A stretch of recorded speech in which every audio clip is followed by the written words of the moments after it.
And what up, friends? What up, community? James Rice, how the heck are you? Oh my gosh, let me turn this light on.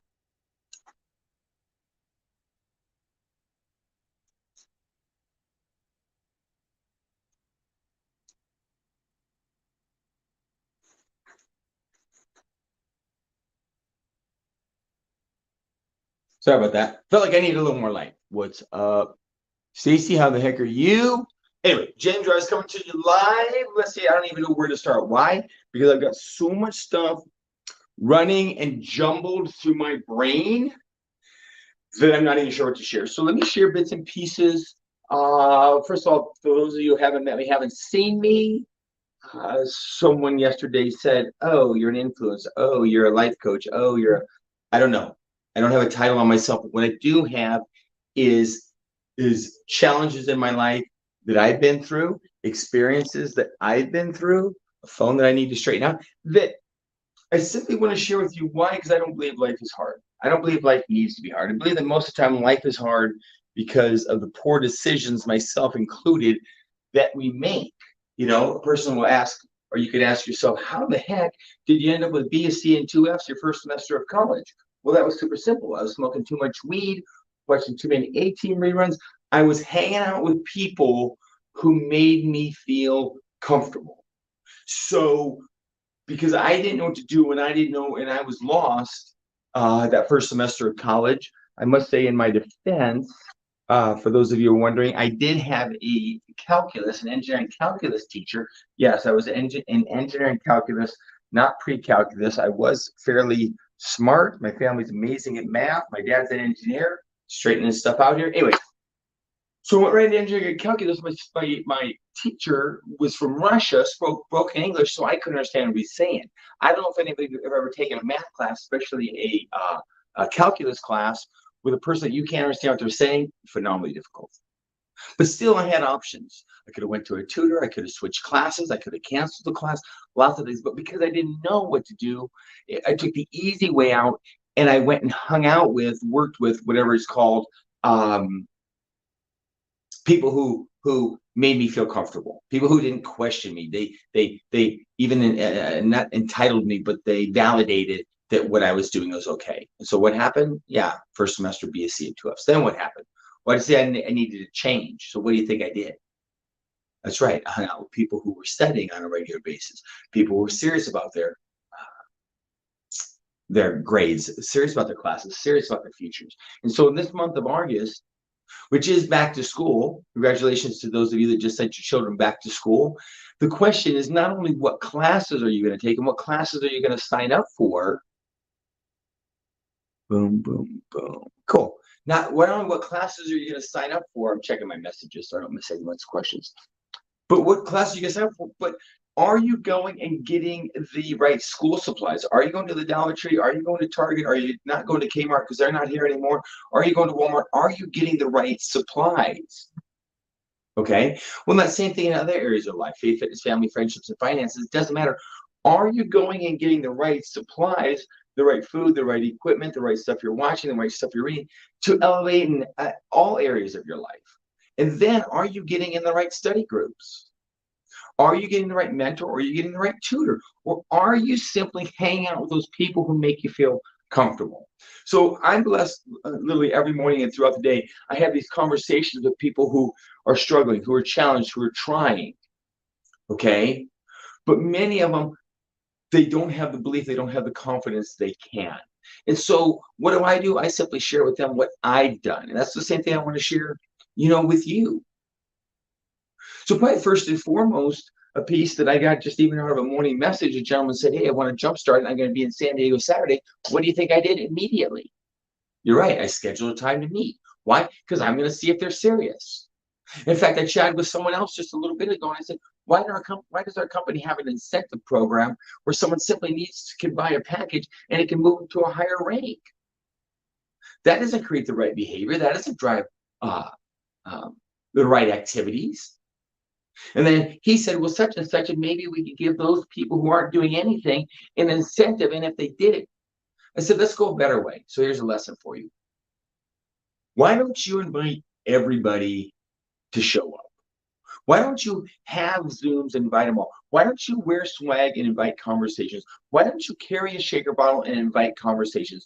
Why don't you have a meetup, have a Zoom, have activities, and invite, and whoever shows up, that's who you give the incentive to. In fact, you might have heard me tell this story just recently. I had a person who was not really that in contact with me, but she was showing up on the Zoom. She was actually scheduling Zooms. She was showing up. She was participating. In fact, she was helping other people. I said to her, I'm surprised we don't talk that much. I said, I'd like to be more connected to you and your business. She said, well, I don't contact you because I know that you know that I'm showing up and I'm doing the things. I know you have other people to help. Okay, here's the second lesson of the day. I don't even remember the number. Maybe it's the third. People quit spending time helping the ones who aren't answering the call, who aren't showing up. Let them go. Take the ones who show up on this Zoom, who show up on this live, who show up at the gym, who show up at church, who show up at your meet and greet, and help them take additional action. I hear it all the time. I just know they just need a pep talk. They're almost ready to go. I know they can do it. Can you talk to them, please? They just need a little help. Stop.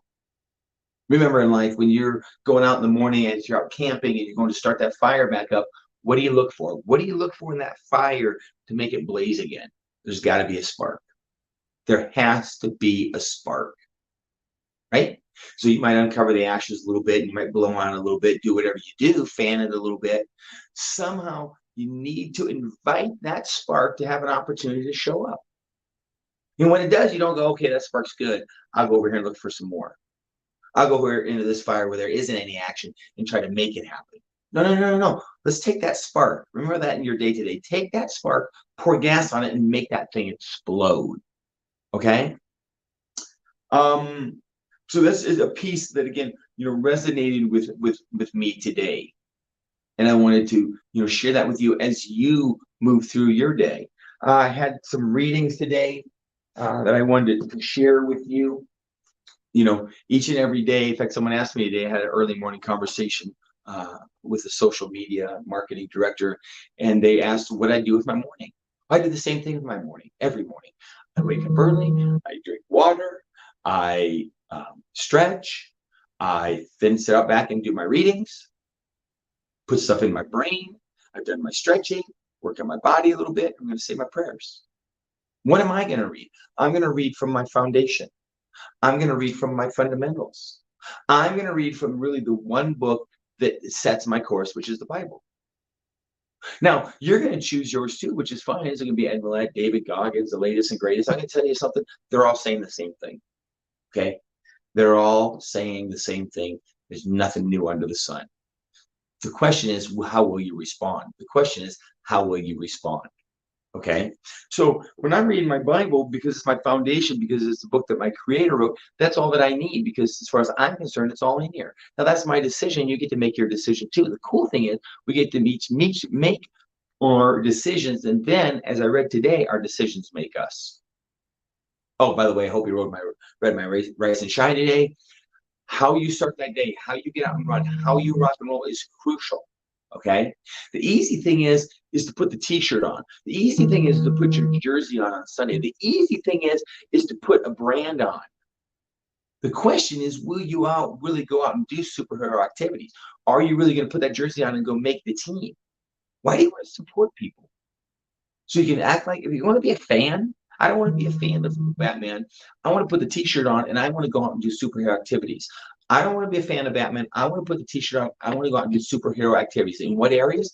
I want to help people in their faith, fitness, family, friendships, and finances. What do you want to do? What do you want to do? So in my reading today, what do we got here? So Bible in a year. I've been through it 10 years, probably now maybe 15, probably at least 10. But right now we're reading in the prophet Ezekiel. And of course, he's chatting about, the captives that were captive from Judah and Jerusalem. They're now captive in Babylon. This is why you love reading this. Those who think too much of themselves don't think enough. I just love that. Humility. I teach people two things. One, stay out of the weeds. Stay out of the Jerry Springer. Stay out of the drama. Okay, you got a problem, squash it, and stay humble. This is the interesting Ezekiel saying, even through personal tragedy, you become an opportunity for testimony. Pride is not necessarily a bad thing. A certain amount of pride is God-given ability, and talent is needed component of self-esteem. It's confidence. But pride becomes the most serious of spiritual sins. Without the tempering influence of the large doses of humility, pride tends to become arrogance, boastfulness, conceit, selfishness, a whole host of damaging traits. This is a funny thing. It says, self sat on the throne, and as a result, that entire nation earned the destruction. People, do what you want. I think as you get in better shape, I think as you get more stuff, I think as you have more success in any of your areas of your life, those are opportunities, those are callings to serve. Those are not calling for pride, they're calling service. 22nd, the other book I read in is Timothy Keller's book. It's Proverbs. It's God's wisdom for navigating life, which I love because it's not about knowledge, right? It's about wisdom.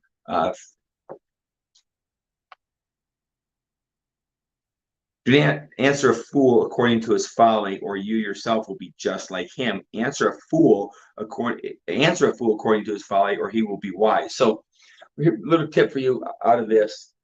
You know, when you run into fools, and I was just chatting this with someone actually. You run into fools, you got two choices: either ignore them, or answer them. So sometimes you need to ignore them so that you don't put gas on their folly. If you're going to get into an argument with them.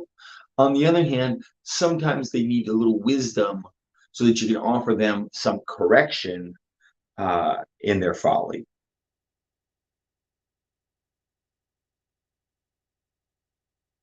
You know, and so what you need is discernment. So I just throw that up to you. You know, when you're running into knuckleheads out there today, don't always engage them. If you believe you can help them, if you believe they're open, then offer them some of your wisdom. A couple things, a couple check-ins. Actually, I'm going to talk about those later today. I'm going to go live later today. I'm going to talk about some stuff that's going on. I'm going to talk about some fitness that's going on. I hope you're set for an amazing day. I hope you've got your course set and that you're setting your day, not your day is setting you, that you're setting your day, not your day is setting you. You know, if I can help you with any of it, the goal, the idea is to run to me, is to contact me. Because if you don't contact someone, if you don't switch your study group this semester, if you don't have the right equipment this semester and apply the right action, you're going to be in the same spot. I was talking to a friend yesterday, and I said, here, lay it out: faith, fitness, family, friendships, and finances. Where do you want to be and where are you at? When I had a 580 FICO score, I marked it down. I wanted to 700. What did I do? I just went to work on it daily. Googled it, got a hold of a credit repair company, asked some people, and what I do? Daily, intentional action. So are you going to do that in your health? Are you going to do that in your relationships? Or are you going to say, this is the way life is, it's someone else's fault, I can't control it, it's my height, it's my weight, it's my age, it's my whatever? Or are you going to connect and contact a teacher, a mentor, or a study group that has more wisdom than you and let them direct and guide you? The choice is up to you. I know that if you take a look at where I'm at, it's been because I had a desire. I chose the right classes. I got the right equipment. And I worked at it, studied at it, and took action on it daily. And you can do the same thing. So hope this gets started for the day. I'm going to go work out. That's next on the list. Going to go live again. We'll talk a little more fitness. We got the reboot coming up. I want to share a couple things from my book. We'll chat that stuff later. See ya.